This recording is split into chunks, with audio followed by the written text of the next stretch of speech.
Olá, estamos de volta no nosso estudo aqui sobre recursos cíveis na prática.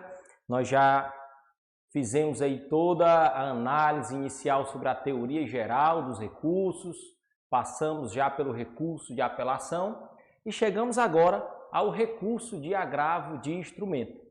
Importante frisar mais uma vez que os recursos são aqueles que estão dispostos no artigo 994 do Código de Processo Civil. E dentre os recursos disponíveis para que sejam manejados, para que sejam interpostos em face de algum tipo de decisão, nós temos também o agravo de instrumento. Não custa lembrar que nós devemos interpor recursos diante da manifestação do magistrado nos autos, que essa manifestação, como nós já podemos ver, trata-se de despachos, decisões interlocutórias e sentenças. Então a gente aprendeu que contra a sentença, contra uma decisão proferida nos autos, pelo juiz a qual, a sentença, é cabível o recurso de apelação. E contra a decisão interlocutória, é cabível o recurso de agravo de instrumento, que é esse que nós iremos ver a partir de agora. Não custa lembrar, para esse primeiro momento, e é importante a gente fazer essa primeira apresentação e essa primeira análise, de que nós temos 3 tipos de agravos, e é muito comum os profissionais não destacarem, não conseguirem discernir, definir qual que é o tipo de agravo que ele vai precisar interpor, que ele vai precisar manejar. Então, vale aí destacar que nós temos 3 tipos de agravo. O agravo de instrumento, que será o objeto do nosso estudo desse bloco, e os demais agravos, que é o agravo interno e o agravo em recurso especial e recurso extraordinário. Mas o que é que cada um quer dizer? Quando é que eu manejo o agravo em instrumento, quando é que eu manejo o agravo interno e quando que eu manejo o agravo em recurso especial e recurso extraordinário. Vamos lá. Contra as decisões interlocutórias, cabe agravo de instrumento. É esse primeiro aqui que nós estamos vendo, que é o que nós vamos estudar a partir de então. Mas o agravo interno, ele é o recurso cabível contra as decisões interlocutórias monocráticas. Portanto, quando já em sede de tribunal, um relator proferir uma decisão interlocutória, seja pela não admissão do seu recurso, seja pela negativa de um efeito de uma tutela de urgência que você pleiteou lá, um efeito suspensivo, enfim. Dessa decisão interlocutória, ou seja, dessa decisão monocrática, melhor dizendo, dentro de um colegiado, proferida por um único membro, que seria o relator, é cabível aí o agravo interno. Portanto, contra a decisão monocrática, é cabível o agravo interno. E nós temos um outro tipo de agravo, que é o agravo em recurso especial e recurso extraordinário, e que ele tem uma outra função. Portanto, perceba que o agravo de instrumento é o recurso cabível contra as decisões interlocutórias, em primeira instância. O agravo interno é o recurso cabível contra as decisões monocráticas, em sede de tribunal. Ele já está em uma outra instância. E o agravo em recurso especial e recurso extraordinário, ele tem o papel de levar o seu recurso especial ou recurso extraordinário, ou mesmo os dois, ao conhecimento das cortes, da Corte Superior, do STJ, do STF, enfim. Mas por qual razão? Nós vamos ver no momento apropriado, quando nós estivermos aqui discutindo sobre o agravo em recurso especial e recurso extraordinário, mas para esse primeiro momento é importante você saber que da negativa, da admissibilidade do seu recurso especial ou extraordinário, é cabível aí o agravo em recurso especial e recurso extraordinário. Então, de forma sintética, o agravo de instrumento ele é cabível contra as decisões interlocutórias, em primeiro grau. O agravo interno é cabível contra as decisões monocráticas. em segundo grau ou mesmo em grau final, em STJ, em STF, enfim. E o agravo em recurso especial e recurso extraordinário é para fazer conhecer os seus recursos, esses recursos, nos respectivos tribunais. Feita aí essa separação, esse entendimento sobre cada um desse tipo de agravo, nós vamos passar aqui a análise do agravo de instrumento, que é o recurso que nós iremos ver agora nesse bloco. Tá bom? Primeiro de tudo, o cabimento. Nós falamos de uma forma genérica e sintética que o agravo de instrumento ele é cabível contra as decisões interlocutórias, em primeira instância. E aí você deve perguntar, mas contra qualquer decisão interlocutória? Não.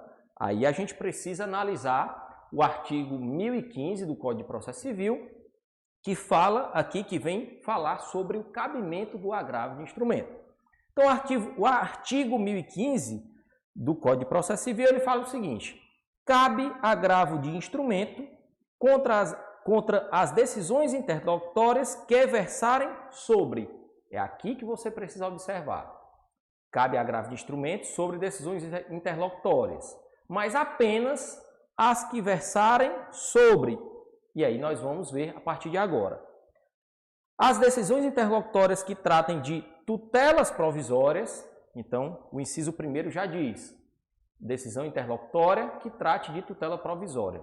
Aquela decisão interlocutória tratou de tutela provisória, então é cabível o agravo de instrumento. Se aquela decisão for contrária aos seus interesses, você pode apresentar, você pode interpor o recurso de agravo de instrumento. É cabível também o agravo de instrumento contra as decisões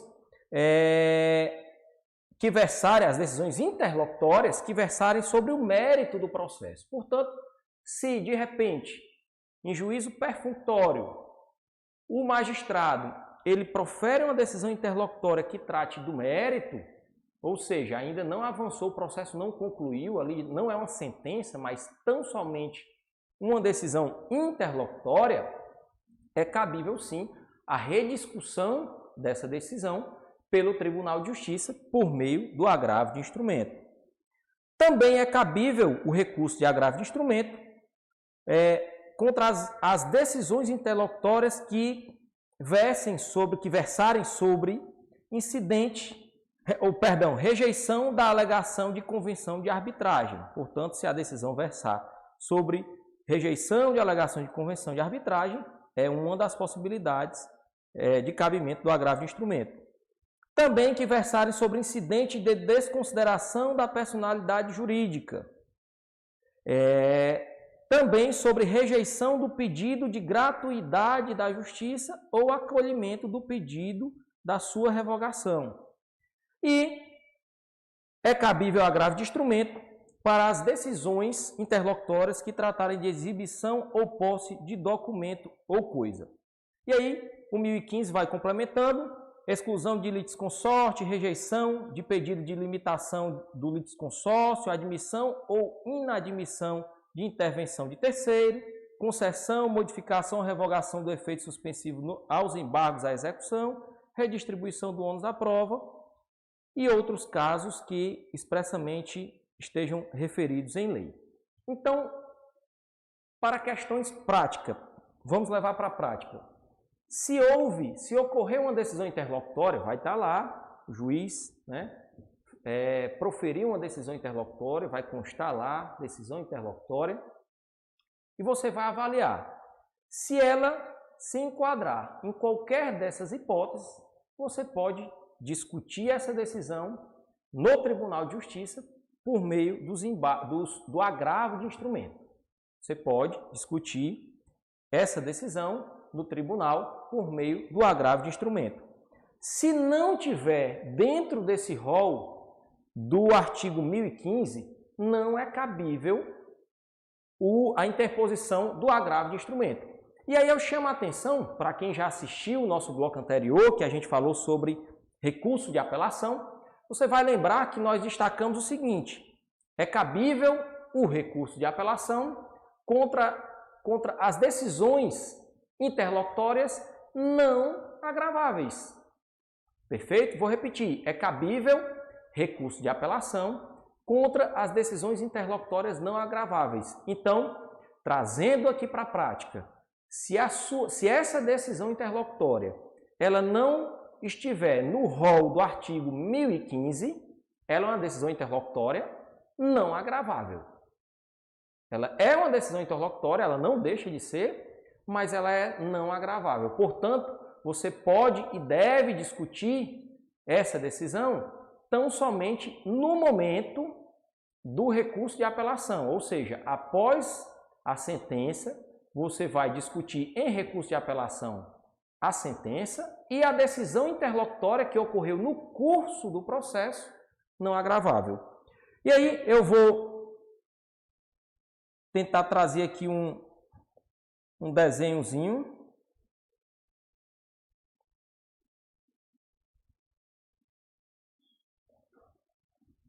Pronto. Eu vou fazer uma linha, essa linha não ficou tão perfeita, mas dá para entender que é uma linha. E aqui tem a inicial, é o primeiro ponto do processo. Vai ter vai formar o contraditório, nós teremos a contestação, a réplica, a produção de provas, enfim. Esse é o curso do processo, até a sentença. Até a sentença. O curso do processo em primeira instância é esse. Porém, no decorrer do processo, você, ou a outra parte, fez um pedido ao juiz para que ele se manifestasse e ele proferiu em qualquer dos momentos entre a inicial e a sentença, enfim, ele proferiu uma decisão, essa decisão é chamada de interlocutória, decidindo, por exemplo, pela desconsideração da personalidade jurídica. Você está tratando ali de alguma ação contra alguma empresa e você percebe que existe ali algum dos requisitos para a desconsideração da personalidade jurídica. Você faz esse pedido, o juiz concede, enfim. Ele atendeu a esse pedido e ele proferiu uma decisão interlocutória. Ou melhor dizendo, a outra parte fez esse pedido e aí o juiz atendeu a esse pedido da parte contrária e proferiu uma decisão interlocutória. Contra essa decisão é que você vai agravar. Contra essa decisão você vai agravar. Certo? Porém, para que você maneje esse agravo de instrumento, essa decisão tem que fazer parte desse rol. No caso específico, no exemplo que nós estamos citando, é exatamente a desconsideração da personalidade jurídica. Então, nesse caso, é possível manejar o agravo de instrumento. Se essa decisão for, no exemplo que nós utilizamos na aula anterior, for, por exemplo, a negativa da produção de prova, testemunhal, pericial, enfim, essa decisão ela é não agravável. E por não ser agravável, você vai esperar o momento do recurso de apelação para discutir um eventual cerceamento de direito de defesa, no exemplo que nós estamos tratando. Tá certo? E aí é importante a gente fazer um destaque. Via de regra, a princípio, as hipóteses de cabimento do agravo de instrumento estão aqui no artigo 1015. É a regra processual que faz com que o artigo 1015 seja taxativo. Então, só caberia agravo de instrumento diante de uma das hipóteses do 1015.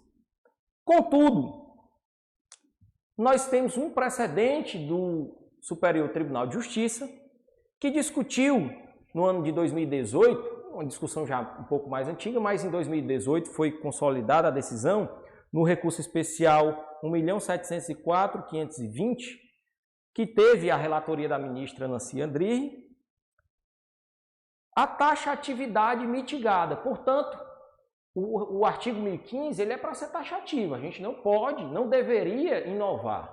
Porém, no entendimento do STJ, no entendimento atualizado, é que esse rol ele não é taxativo absoluto, que em determinadas hipóteses, em determinado momento, é possível sim mitigar essa taxatividade e interpor o agravo de instrumento sobre outras hipóteses não previstas no 1015 ou mesmo na lei. E aí o destaque que esse precedente vem a trazer para a gente é exatamente a questão de qual é o critério para que eu possa mitigar aquela situação e possa agravar da decisão interlocutória. E aí o STJ sedimentou o entendimento que quando houver risco excessivo ao resultado útil, ao resultado prático do processo, é possível sim interpor agravo de instrumento sobre aquela decisão. E nós falamos aqui o exemplo da negativa de uma produção de provas, via de regra, ela não é agravável, mas digamos que aquela prova, não sendo produzida naquele momento, pode levar ao perecimento do direito do seu cliente. Eventualmente, se não for produzida aquela prova, vai vir uma sentença. A sentença deve ser desfavorável, porque não existe ali aquela prova. E depois, mesmo que você recorra para as demais instâncias e vença nas demais instâncias, o seu direito você não vai conseguir resgatar, porque já se exauriu, já encerrou, já virou pó diante de toda a circunstância. Se você analisar, por exemplo, vou tentar trazer um exemplo prático, digamos que uma empresa está sendo compelida, será compelida, ao pagamento de 2 milhões de reais de referido débito. Mas que a própria empresa, para existir e para manter seus funcionários, eles tenham ali exatamente um capital de 2 milhões de reais. E se de repente a sentença logo em seguida vier uma tutela de urgência com a obrigação para que aquela empresa pague imediatamente, enfim, cumpra qualquer tipo de obrigação, você vai simplesmente encerrar a atividade daquela empresa. E aí mesmo que você continue a discussão nos tribunais posteriormente, aquela atividade dificilmente vai voltar à sua regularidade. Então, tentando trazer aqui, mais ou menos de uma forma caricaturada, para que você possa entender, sempre que a decisão interlocutória venha a trazer qualquer tipo de risco excessivo ao resultado útil do processo, é possível sim mitigar.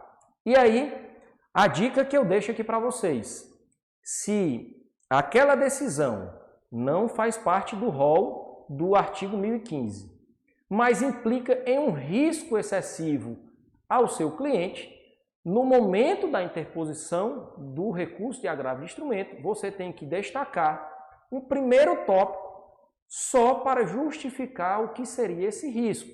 Se você não fizer esse destaque do risco que está sendo submetido o direito do seu cliente no decorrer desse processo, ao final do processo, enfim, se você não fizer essa produção, essa contextualização inicial, certamente o seu agravo de instrumento não vai prosperar, exatamente por ausência de previsão legal de cabimento do seu recurso. Perfeito? Essa é uma dica de efeito prático. Leve em consideração esse precedente do STJ.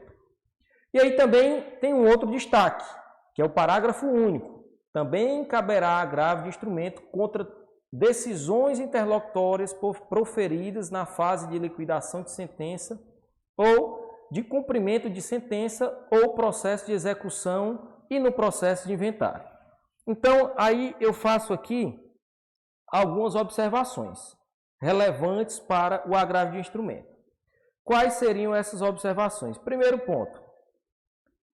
O artigo 1015 ele é taxativo, ele fala lá todas as hipóteses. O parágrafo único do artigo 1015 ele vem dizer: também caberá agravo de instrumento contra decisões interlocutórias proferidas. Aí ele diz aqui quais são essas decisões. Mas aí eu lhe pergunto, sobre em qual momento e quando é possível agravar? Sobre qual decisões? Sobre todas as decisões no processo de liquidação de sentença, no cumprimento de sentença, no processo de execução e no processo de inventário. Mais uma vez eu faço aqui o destaque.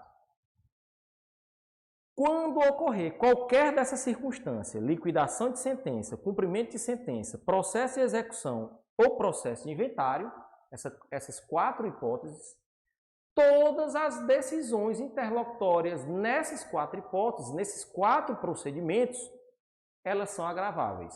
Todas. Aí eu já não preciso observar o rol do artigo 1015. Aquele rol taxativo do artigo 1015. Então, se eu estou no cumprimento de sentença, eu fiz um pedido, o juiz negou em decisão interlocutória, essa decisão, automaticamente, ela já é agravável. Eu não preciso voltar no caput do 1015, ler inciso por inciso para definir se eu posso ou não. Se a gente está tratando de cumprimento de sentença, todas as decisões interlocutórias no cumprimento de sentença são agraváveis. Todas as decisões em processo de execução são agraváveis. Todas as decisões em processo de inventário são agraváveis. Todas, tá certo? Esse é um destaque que você precisa anotar, porque verdadeiramente trata-se de uma pegadinha. Você sempre olha o caput, olha lá os incisos, vê que não faz parte, e aí você deixa de agravar, mas se fizer parte desses procedimentos aqui, você tem o direito de interpor o seu recurso. Perfeito? E aí, qual o prazo para manejar, para interpor o agravo de instrumento? Aquele prazo que a gente vem discutindo desde o começo. O artigo 1003, no Código de Processo Civil de 2015, ele veio unificar todos os prazos. Portanto, os prazos para interposição de recurso, via de regra, os prazos são de 15 dias para todos os recursos, com a única exceção dos embargos de declaração. Tá? E aí, também não custa destacar, fiz esse destaque no recurso de apelação e trago também agora no momento do agravo de instrumento que cabe à parte demonstrar o feriado local para comprovar a tempestividade do seu recurso. Vou repetir aqui o exemplo. Nós falamos aqui do estado do Ceará. No dia 19 de março é um feriado no estado do Ceará. Portanto, compete a quem está interpondo esse recurso, se digamos eu estiver interpondo um agravo de instrumento no Tribunal Regional Federal da 5ª Região, eu preciso justificar que aquele dia é um feriado. Se eventualmente cair aí nesse intervalo que pegue o dia 19. Exatamente para que você possa fazer a contagem adequada do seu prazo em dias úteis e não possa perder o prazo, né? Ter o seu recurso não admitido por intempestividade. Então sempre você verifica o prazo, verifica se existe um feriado local. Se existir um feriado local, você tem que informar na sua petição que aquele dia é feriado na sua região, na sua localidade, no seu município, no seu estado, enfim, para que o cômputo do prazo não saia de forma incorreta e, eventualmente, se você estiver protocolando no último dia, você ter o seu recurso não admitido por intempestividade. Perfeito? E aí, eu trago uma síntese do procedimento. Exatamente aquilo que nós estávamos conversando anteriormente. Nós temos aqui uma linha do tempo, tá certo? Então, digamos que em um determinado momento você fez um pedido dentro do processo e essa decisão interlocutória foi negativa aos interesses do seu cliente. Nesse momento, contado aí o prazo do artigo 1003, você tem o direito de interpor o recurso de agravo de instrumento. Diferente dos demais recursos que você protocola, você elabora a petição, prepara lá a sua petição, no final, nós vamos apresentar a petiçãozinha de agravo de instrumento, você elabora a sua petição, você protocola, via de regra, nos mesmos autos. Você lembra disso? Recurso de apelação, você vai protocolar o seu recurso de apelação, logo após a sentença, você foi intimado, você apresenta o recurso, né, sua petição de recurso de apelação, protocola nos mesmos autos.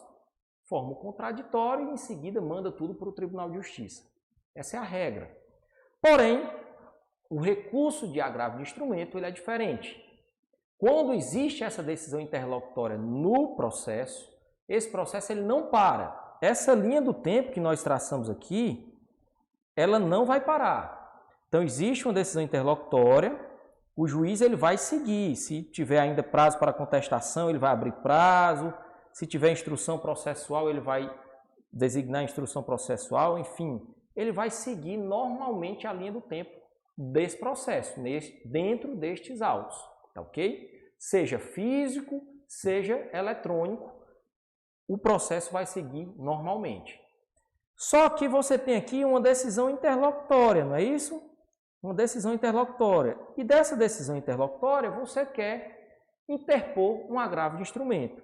Esse agravo, ele vai ser interposto diretamente no tribunal, certo? Você protocola diretamente no tribunal. Se os autos forem físicos, que eu acho que a grande maioria dos tribunais no Brasil hoje, se não 100%, estão virtualizados.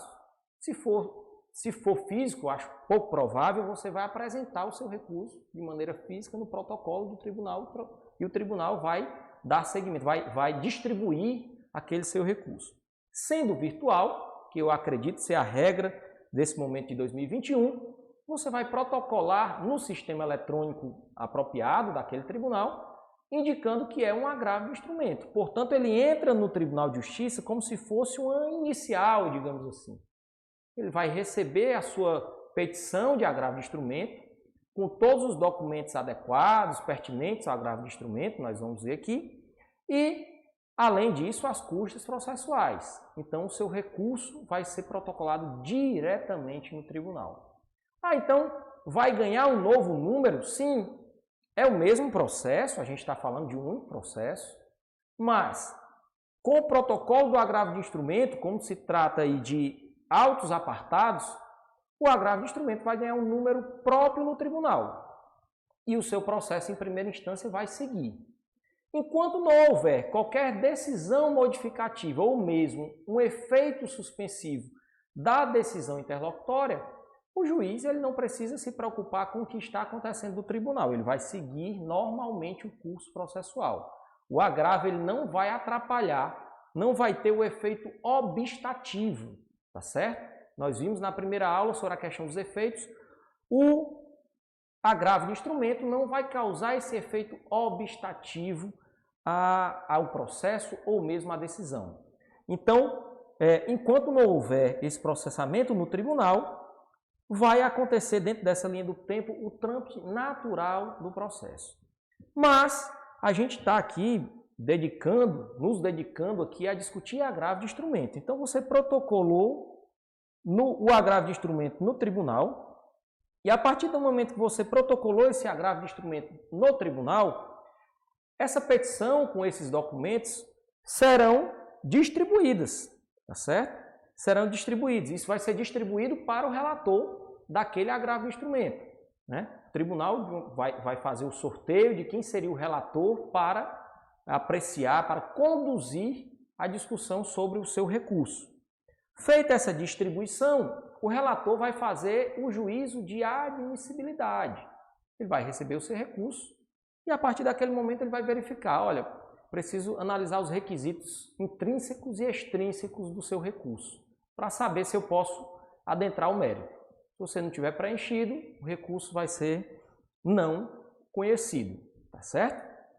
Então, ele analisou se foi interposto o agravo nas hipóteses do artigo 1015 ou mesmo do parágrafo único, analisou.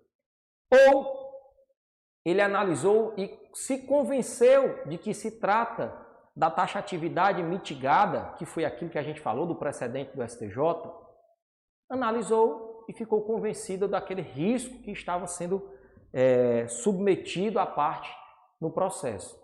Então, quando ele analisar esse critério de cabimento, ele vai dizer, opa, o primeiro critério já foi vencido, tudo ok.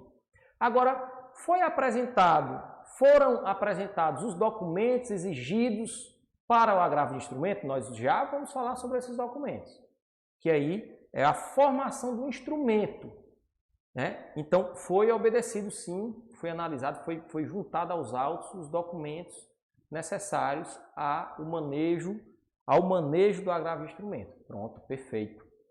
A parte é legítima para isso? Sim, ela é uma parte que está habilitada nos autos, é parte ré, então, enfim.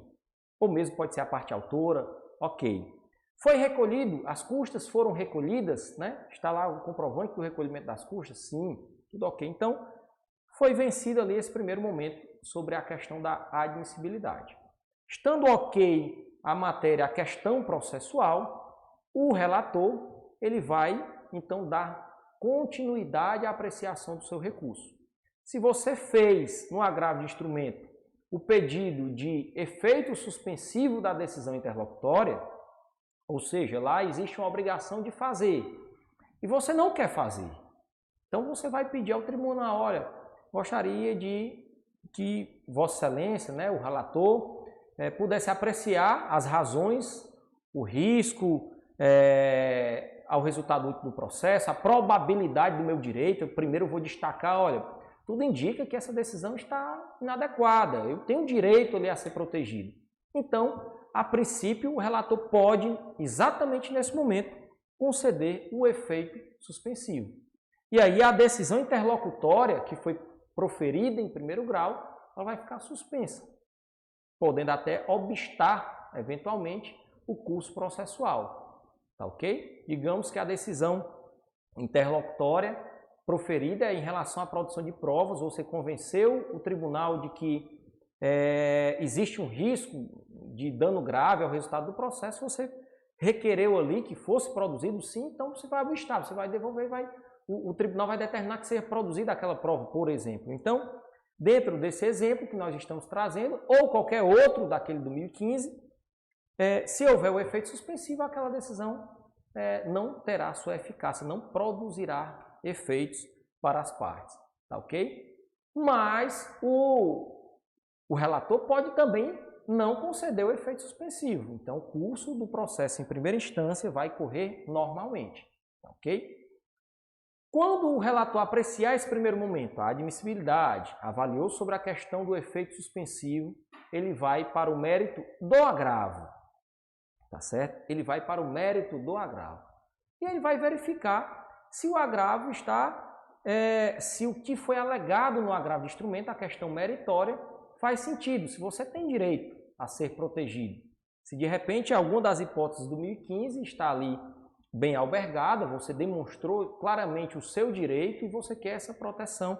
Então, digamos que foi proferida uma decisão, uma tutela de urgência em primeira instância, com a obrigação de fazer, você não quer fazer, solicitou ao juiz, ao tribunal, o relator, a princípio, disse que não ia conceder o efeito suspensivo, mandou ouvir a outra parte, então a outra parte vai contrarrazoar, né? A parte agravada vai apresentar suas contrarrazões, também protocola no tribunal, e aí em seguida ele vai proferir a decisão dele, que essa decisão pode ser inclusive a decisão colegiada, via de regra colegiada, mas ele pode proferir uma decisão monocrática se estiver dentro daqueles critérios que nós já discutimos, inclusive para fins das monocráticas em recurso de apelação.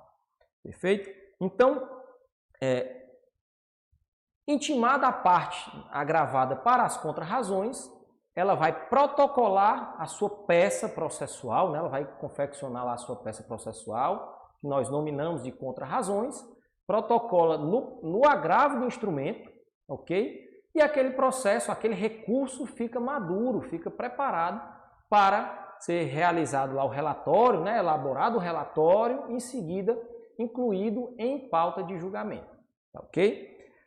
Um detalhe, guarda tudo isso que a gente está falando, daqui a pouquinho a gente volta para a questão do trâmite processual dentro do tribunal, mas um destaque para um detalhe. Quando nós estivermos tratando de autos físicos, se por alguma razão, de onde você estiver assistindo a nossa aula, lá existir os autos físicos, já não estiver ainda no momento do processo eletrônico, quando você interpõe o agravo de instrumento no tribunal, se os autos em primeira instância forem físicos, você tem a obrigação de informar o juízo em até 3 dias. 3 dias, depois que você protocolar o seu agravo de instrumento, você tem o prazo de 3 dias para informar o juízo ACO que você está manejando, que você está discutindo aquela decisão no tribunal. Se o processo for eletrônico, né? Se já nós estivermos com os autos virtuais, os autos de primeira instância, você não precisa informar o juiz que existe esse processo tramitando no tribunal. Perfeito? Então vamos voltar agora à questão do processamento dentro do tribunal. Vamos, por enquanto, guardar tudo que a gente entendeu e que está ocorrendo lá em primeira instância, e agora nós vamos voltar a cabeça somente, o olhar somente para o tribunal. Então, recebido o seu agravo de instrumento, a sua peça processual, com todos os requisitos necessários, foi admitido, né? O relator admitiu analisar o seu recurso, ele vai analisar a questão meritória. Quando ele analisar a questão meritória, ou primeiro formou o contraditório, passa a análise da questão meritória. Então ele vai elaborar o relatório e após o relatório ele disponibiliza nos autos, ele pede a inclusão em pauta de julgamento. Quando o seu recurso for incluído em pauta de julgamento, as partes serão intimadas para que tomem conhecimento, para que possam participar da sessão de julgamento, inclusive realizando sustentação oral, se assim desejarem, tá certo? Naquele mesmo formato, 15 minutos para cada uma das partes, mais 15 minutos para o Ministério Público, se for o caso, e em seguida o relator passa a ler o seu voto, o voto já foi pronto para aquela sessão, então ele passa a ler o voto e em seguida o presidente daquela sessão vai transferir a palavra para os demais pares para o julgamento.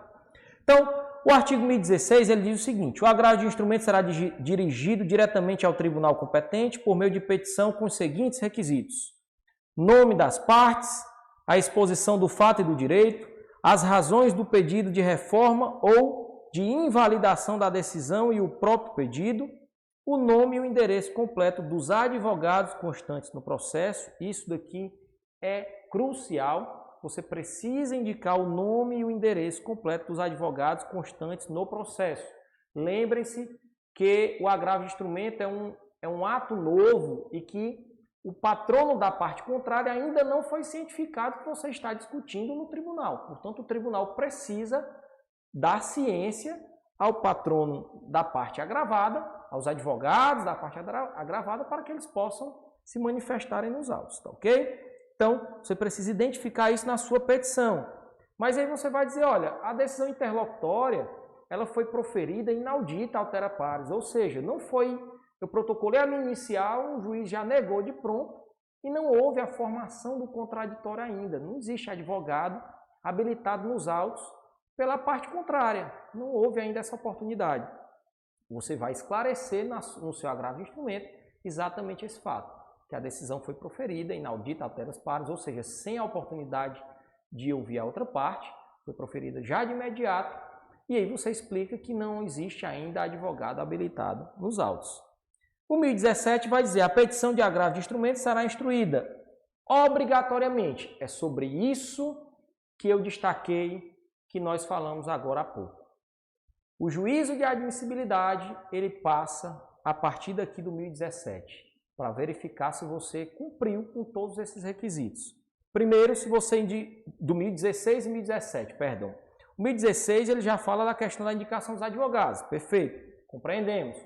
O 1017 ele vai dizer: a petição de agravo de instrumento será instruída obrigatoriamente com as cópias da petição inicial, da contestação, da petição que ensejou a decisão agravada, da própria decisão agravada, da certidão da respectiva intimação ou outro documento oficial que comprove a tempestividade e das procurações outorgadas aos advogados do agravante e do agravado. Inclusive, você vai, além de informar na petição do seu agravo de instrumento, você vai juntar a cópia das procurações do seu cliente, ou seja, a procuração que ele forneceu para você em primeira instância, e da parte contrária, né? Se já houver advogado, advogada habilitado nos autos, você também precisa juntar isso com a sua peça de agravo de instrumento. O segundo ponto é obrigatório que seja juntada aos autos a declaração de inexistência de qualquer dos documentos referidos no inciso 1º, feita pelo advogado do agravante, sob pena de sua responsabilidade pessoal. Portanto, o seguinte: se nos autos ainda não tem, por exemplo, advogado habilitado pela parte agravada, você vai, além de colocar na petição, você vai declarar em petição e até apartado dela que não existe nos autos advogados habilitados pela parte agravada. É uma declaração que você tem que fazer. Vamos ver um outro documento. Digamos que falta qualquer desses documentos do inciso 1º. Você vai declarar de forma expressa que aquele documento não foi juntado aos autos. Ele não pode ficar implícito. O relator ele não vai avaliar e vai dizer, olha, ele esqueceu, e aí, a partir desse momento ele não vai conhecer do seu recurso. Mas se você declarar, apresentar a declaração informando que não tem aquele documento e as razões pelas quais não foram juntados aqueles documentos, como por exemplo a procuração da parte agravada, você vai justificar que não existem advogados habilitados nos autos. Então você já consegue suprir essa lacuna, tá certo? E aí o inciso 3 ele vai dizer que facultativamente, ou seja, já não é mais obrigatório. Se você quiser, você pode juntar esses documentos. Outras peças que o agravante reputar úteis. Então, digamos que você juntou lá uma série de provas importantes para o convencimento daquele seu pedido, né, de concessão de tutela de urgência. E aí a decisão interlocutória negou. Quando você manejar o seu agravo instrumento no tribunal, você vai juntar as peças obrigatórias, mas vai juntar também, se você entender assim, as peças facultativas, aquelas que você entende que vai convencer o julgador sobre o que você está discutindo, tá certo? Aqui é a regra, que isso é importante você saber. Porém, nós vamos ver também a condição de uma exceção. Aguarde um instantinho. O parágrafo 1º ele vai dizer: acompanhará a petição o comprovante do pagamento das custas e do porte de retorno, quando devidos, conforme tabela publicada pelos tribunais. As custas processuais, vocês já sabem, né? É aquele pagamento, aquele recolhimento de custas ao tribunal. E o porte de retorno é exatamente, no caso de processos físicos, uma taxa que você vai pagar para que o tribunal possa manejar, possa devolver os autos, possa criar aí essa interlocução entre o Tribunal de Justiça ou Tribunal Federal e a primeira instância. Então, é como se fosse um recolhimento de custas para a postagem daqueles seus documentos, tá certo? Quando nós estivermos tratando aqui de processos físicos, tá bom? Então, isso aqui é uma regra para processos físicos. No prazo do recurso, o agravo será interposto por protocolo realizado diretamente no tribunal, competente para julgá-lo, protocolo realizado na própria comarca, seção ou subseção judiciária, ou seja, se você está protocolando na sua seção judiciária, embora endereçada ao tribunal, você está só entregando os documentos na sua seção judiciária, você tem que recolher, além das custas processuais, o porte de remessa e retorno, porque senão aquela seção judiciária não irá remeter o seu recurso de agravo de instrumento. Ou pode até ir em malote, mas ao chegar no tribunal, o seu recurso não será conhecido. Ou será intimado para que você recolha sob pena de deserção. Ok? Também por dados tipo facsímile, é muito antigo isso, você protocolar algo por fax, mas é possível ainda.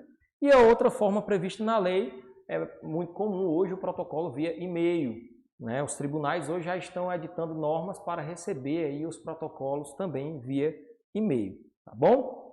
E na falta da cópia de qualquer peça, ou no caso de algum outro vício que comprometa a admissibilidade do agravo de instrumento, deve o relator aplicar o disposto no artigo 932, parágrafo único, ou seja, mandar ouvir a parte, né, agravante, para que ela possa sanar esse vício. E aí eu relembro aqui o princípio da primazia da realidade, do julgamento de mérito, perdão. Princípio da primazia do julgamento de mérito. Antes de fulminar o seu recurso, ele vai mandar ouvir para que você possa ajustar qualquer dessas circunstâncias e em seguida ele vai dar continuidade. Ele não vai inadmitir já de pronto, ele vai analisar, se for sanável, ele manda você corrigir, adequar para que o seu recurso possa dar seguimento.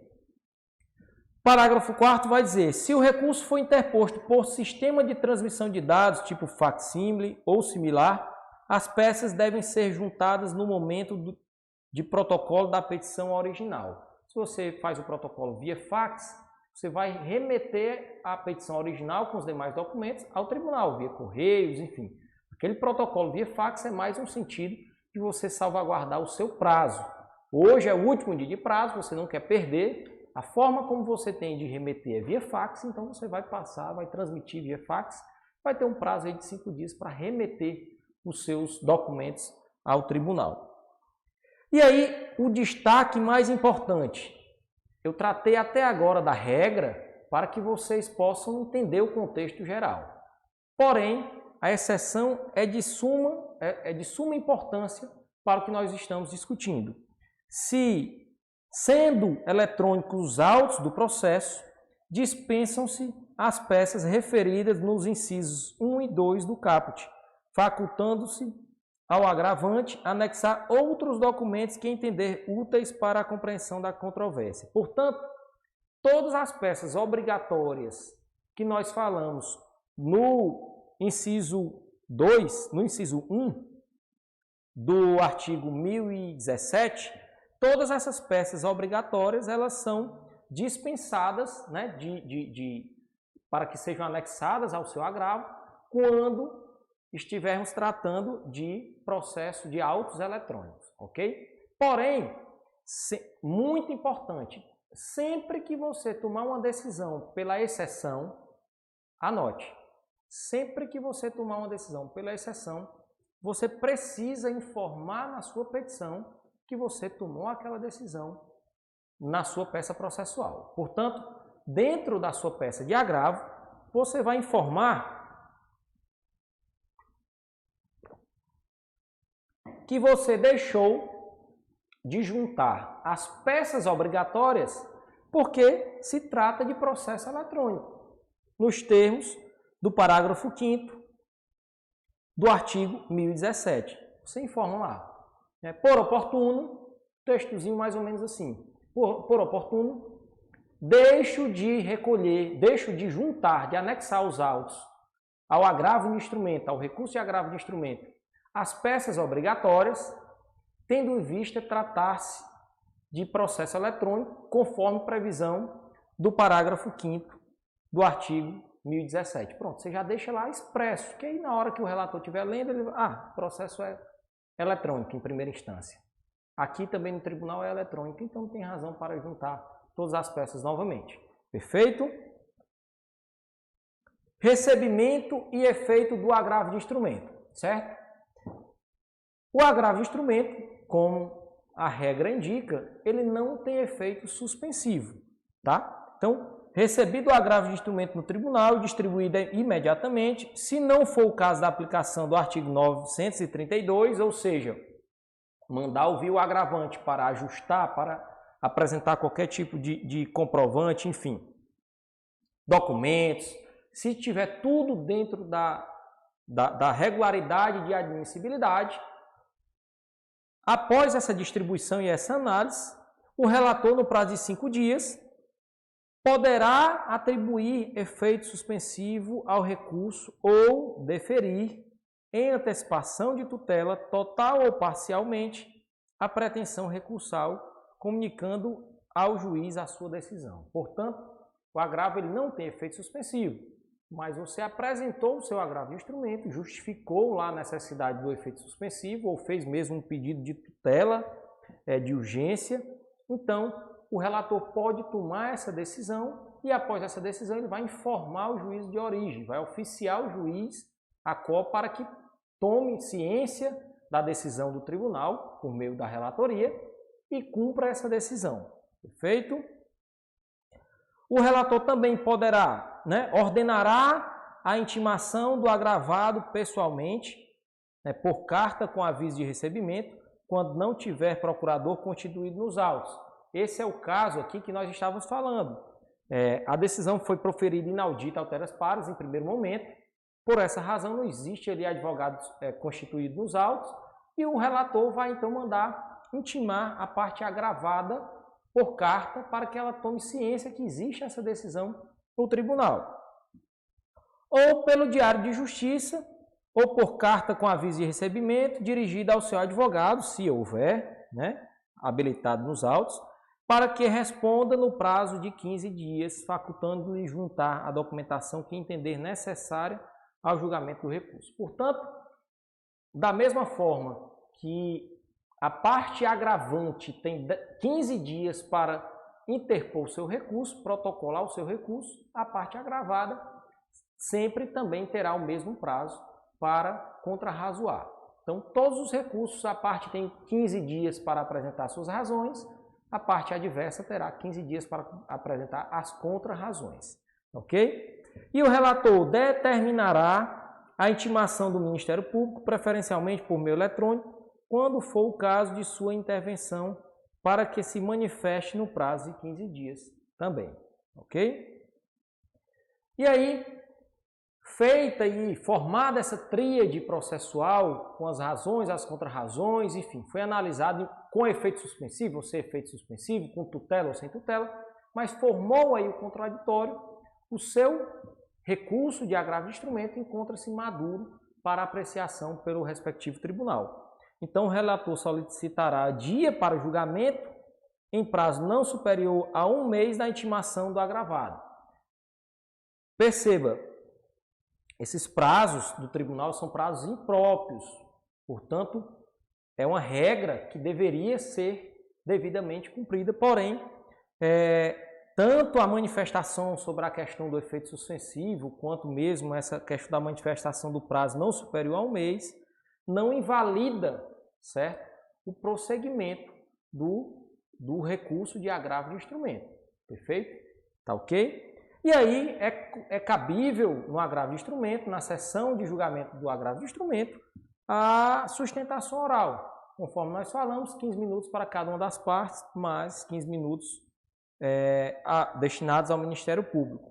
Tá bom? E no agravo de instrumento interposto contra decisões interlocutórias que versem sobre tutelas provisórias de urgência ou de evidência, é isso que eu estou destacando aqui, o artigo 937, é cabível aí a sustentação oral. Tá bom?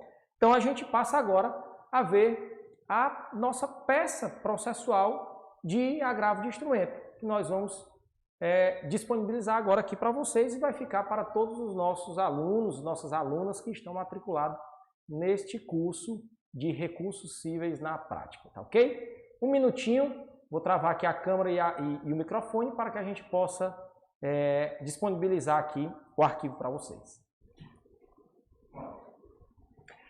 Então, estamos aqui com a nossa petição de agravo de instrumento, né? Um material que nós vamos deixar disponível para todos vocês que são nossos alunos e nossas alunas que estão matriculados no nosso curso de recursos judiciais cíveis aqui na prática, né? O objetivo aqui é trazer o conhecimento prático também. Então, para que a gente possa maturar, pegar todo esse conhecimento que nós discutimos até agora e possa trazer para o papel, digamos assim, nós estamos disponibilizando aqui uma peça de agravo de instrumento.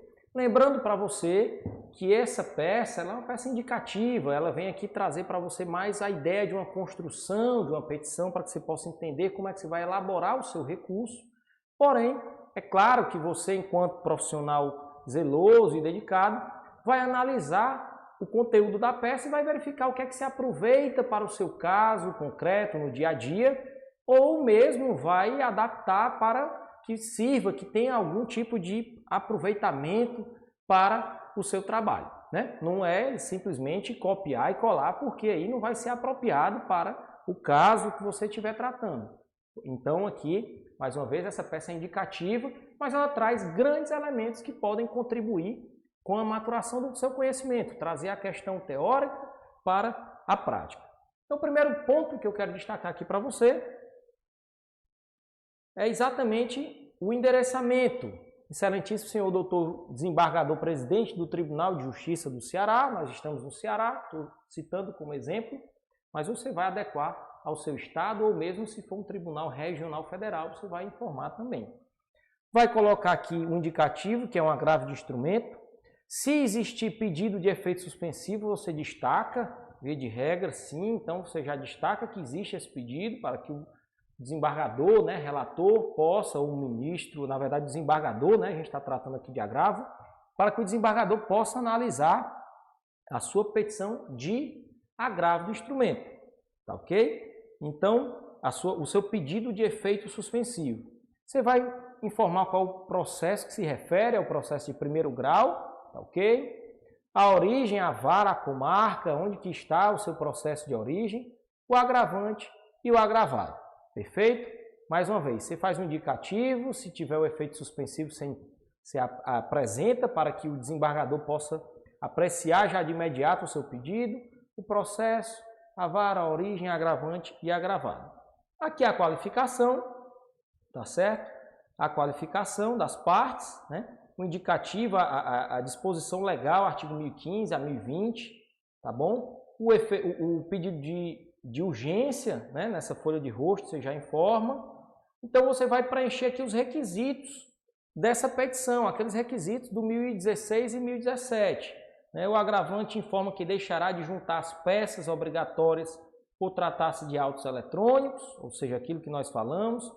Informa a agravante que, em consonância com o que dispõe o artigo 1016, inciso 4, que seus advogados são, e aí você vai informar os advogados, né, por seu turno, né, por outra vez, por outro lado, o agravante informa que a parte agravada trata-se do Ministério Público, por exemplo, então você está indicando quem é que está à frente da parte agravada, mas você poderia indicar que não há advogado habilitado nos autos, por exemplo, e aí você segue.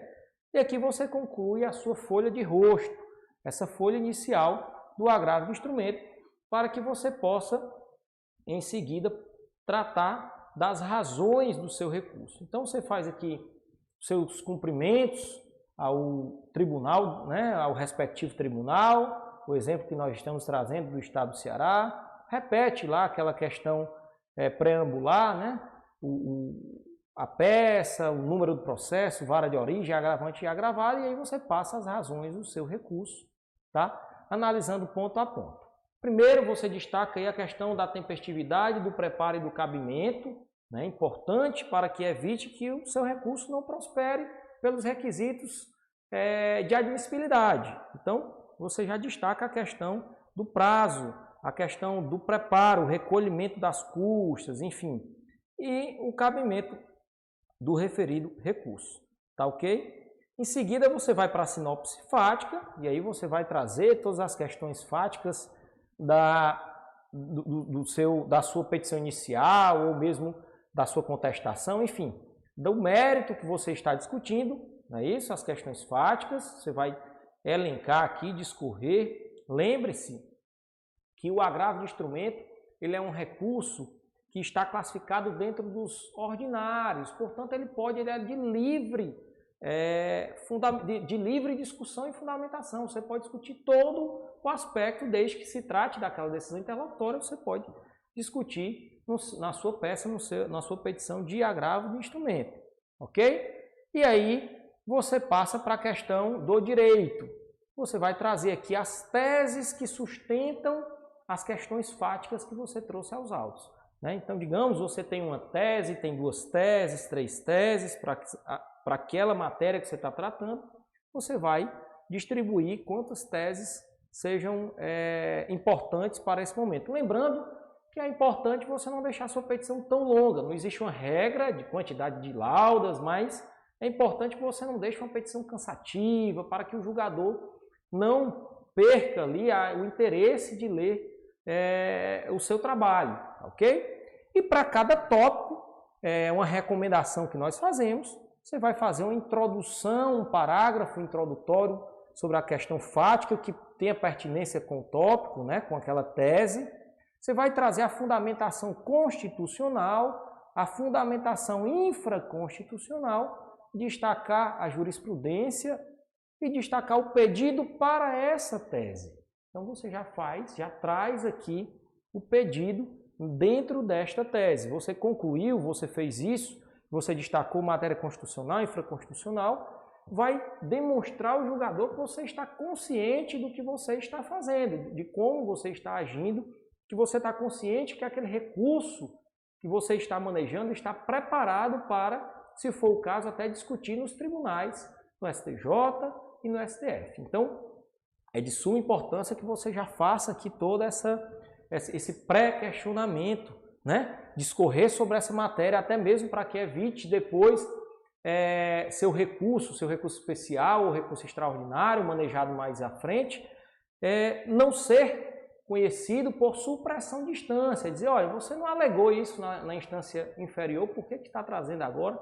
Não vamos alegar. Lembrando que esses recursos extraordinários, lato sensu, eles são recursos sobre causas decididas, ou seja, o tribunal a qual decidiu sobre uma circunstância e ele deu um entendimento divergente ou negou a validade de uma lei ou da Constituição Federal, enfim. Então, poderá ser discutido em recurso especial extraordinário. Porém, você precisa trazer isso no seu recurso, tá ok? E aí você vai fazer quantas teses forem pertinentes para o caso em concreto. Você vai trazer aqui um tópico falando sobre a presença dos requisitos autorizadores da concessão do efeito suspensivo, né? Ou mesmo da negação do efeito, na verdade, a negação da validade daquela decisão interlocutória, né? Então seria um caráter ativo. Digamos que a decisão interlocutória é para não fazer. Então você vai pedir um efeito suspensivo de caráter ativo, ou seja, você quer fazer, tá bom? Então você vai destacar isso aqui, um tópico específico para o seu agravo de instrumento com pedido de efeito suspensivo. Lembrando que toda a questão fática e meritória que você vai tratar no seu agravo de instrumento, ela está limitada tão somente à questão da decisão interlocutória, tá? Então você pode trazer contexto sobre o que está se tratando no processo em primeira instância, porém você não vai produzir grandes provas, enfim, você não vai adentrar na questão meritória do processo em primeiro grau. Você vai rebater as questões que levaram ao deferimento ou indeferimento, né, dentro da decisão interlocutória que você está atacando. Perfeito? E aí você finaliza com os pedidos, né? Você vai fazer os pedidos. Lembrando, você pode construir um belo recurso. Se você não fizer um bom pedido, isso é muito prejudicial ao seu recurso. Nós temos tribunais que muitas vezes estão muito abarrotados de trabalho, né? Falta ali pessoas para que possam analisar cada um desses pontos, né, com bastante critério, enfim. Muitas vezes o pedido ele é o que é primeiro lido dentro da sua petição de recurso. E esse pedido diz muita coisa sobre o seu recurso. Então, se você fizer um pedido bem feito, você vai atrair mais atenção para uma leitura com mais profundidade do trabalho que você desenvolveu dentro desse agravo de instrumento. Perfeito? E aí, eu sempre gosto de destacar um pedido de publicação exclusiva no nome do advogado que está à frente do processo. Eu estou destacando essa questão porque muitas vezes você pode advogar aí com 1, 2, 3, 10 colegas e para evitar que a publicação dos atos praticados pelo relator, ou mesmo pela turma, pela Câmara, enfim, pelo colegiado, saia em nome de advogados diferentes e você possa aí, eventualmente perder um prazo para um novo recurso, um prazo para embargar, um prazo para apresentar recurso especial, extraordinário, um prazo até mesmo para participar da sessão de julgamento. Então, se você trabalha com mais de um colega, advogado, você vai colocar na sua petição lá o nome de quem você quer que publique todos os atos, né, de andamento desse recurso, para que fique atento, né, fique ali atento a estas publicações e, eventualmente, se sair uma publicação no nome de um outro advogado, mesmo que trabalhe, mesmo que assine a peça, mas que não seja aquele que você indicou, isso gera uma nulidade que você pode questionar em seguida e ganhar o prazo, né, retomar o prazo novamente. Aqui você finalizou a sua petição de agravo de instrumento, né? Neste termos pede deferimento, a assinatura do advogado. E aí a gente traz aqui essa peça, as contrarrazões ficarão disponíveis para vocês também, que vocês possam ler com bastante cuidado, bastante zelo e aproveitar para o seu dia a dia, do seu trabalho. Muito obrigado. Vamos tomar um café agora e retomamos em seguida.